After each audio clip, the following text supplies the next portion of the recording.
جہاں نفس کو حظ ملتا ہے۔ میں ایک دیہاتی ہوں، ہمارے دیہاتوں میں میلے ٹھیلے کا ماحول ہوتا ہے۔ کتوں کی لڑائی آئی تو 50,000 وہاں دے دیا، کرکٹ میچ آیا تو 1 لاکھ کا انعام وہاں دے دیا۔ جہاں نفس کو حظ ملا ہم نے دولت کا منہ وہاں کھولا، اور جہاں دولت لوٹانے سے رب راضی ہوتا ہے، اس کی رحمتیں برستی ہیں، وہاں غفلت کی پٹی۔ وہ کیا کسی شاعر نے کہا تھا کہ دیکھا ہے میں نے شہر میں کوڑے کے ڈھیر پر 2 بچے لڑ رہے تھے فقط ایک بیر پر، اور گندم امیر شہر کی ہوتی رہی خراب، بیٹی مگر غریب کی فاقوں سے مر گئی۔ اور اللہ نے آپ کو دولت سے نوازا، دولت وہاں دو جہاں دولت لٹانے سے رب راضی ہوتا ہے، اس کی رحمتیں برستی ہیں۔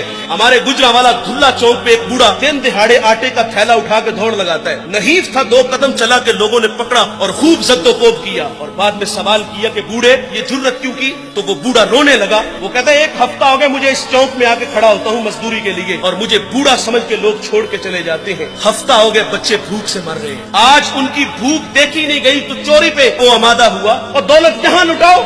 یہ نوائے وقت میں ایک خبر چھپی تھی، کمالیہ کی بیٹی وہ شادی کے قابل تھی، ایک رشتہ ملا، ادھر سے بارات آ رہی ہے، ادھر بیٹی والے تیاریوں میں، ہمسائیگی میں سے کسی نے شرارت کی کہ جس کے گھر میں آ رہے ہو وہ اپنی بیٹی کو چند جوڑوں کے سوا اور کچھ بھی نہیں دے سکتا۔ بارات وہیں سے واپس چلی گئی۔ بتاؤ اس بیٹی کے دل پہ جو کچوکے اور زخم لگے تھے اس کا مداوع کس نے کرنا تھا؟ اور اللہ نے آپ کو دولت سے نوازا ہے، غریبوں کی بیواؤں کی بیٹیاں گھروں میں بوڑھی ہو رہی ہیں، تم کتوں کی لڑائی پہ پیسے لٹا رہے ہو، تم ہجڑوں پہ دولت لٹا رہے ہو۔ اگر دولت لٹانے کا شوق ہے تو معاشرے میں پھیلے ہوئے دکھ دیکھو، یتاما مساکین پہ دولت لٹاؤ تاکہ تم خدا کی رحمتوں کے مستحق ٹھہرو۔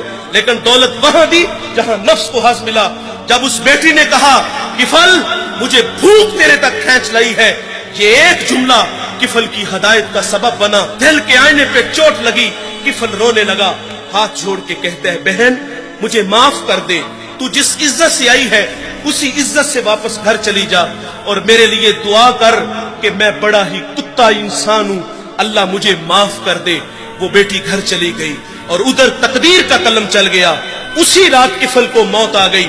صبح ہوئی تو زمانے نے کفل کی دیوار پہ یہ لکھا ہوا پڑا تھا کہ اللہ نے کفل کو معاف کر دیا ہے۔ وہ معاف کر کے راضی ہوتا ہے۔ بھائی کوئی بندہ مرنے سے پہلے آ جائے ہاتھ جوڑ کے کہہ دے کہ یا اللہ آج کے بعد گناہ نہیں کروں گا، یہ اس کا وعدہ ہے کہ جو میری چوکھٹ پہ 2 آنسو لے آتا ہے میں اس کے گناہ کو لوح محفوظ سے مٹا دیتا ہوں۔ اس ویڈیو کو شیئر ضرور کیجئے، ہو سکتا ہے آپ کے ایک شیئر سے یہ بات کسی کے دل میں اتر جائے۔ جزاک اللہ۔